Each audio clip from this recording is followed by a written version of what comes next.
നമ്മളെ ടിപ്പു സുൽത്താന്റെ കൊട്ടാരത്തിൽ പോയിട്ട് വീഡിയോ ഒക്കെ എടുത്ത് ഭയങ്കര സെറ്റ് ആയിട്ട് വന്നിട്ടുണ്ട്. ഇന്നത്തെ ഫുഡ് ഇതാണ്. എന്തോ അത്? എന്തൊക്കെയാണെന്ന് അറിഞ്ഞൂടാ. ഞാൻ ബിരിയാണി. ഇത് ബിരിയാണി. അത് എടുത്തു പോയി പെട്ടെന്ന്. കറി. ഇത് കറിയാ. ഞാൻ എടുക്കാൻ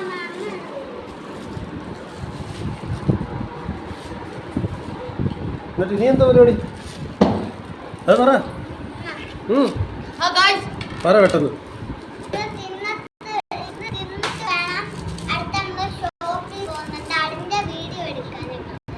വിച്ചുവാടി വാ വാ കഴിക്ക. എടുത്തു കറിയുടെ കാര്യം അവിടെ നിൽക്കട്ടെ. കറി എന്തിനാ നമുക്ക്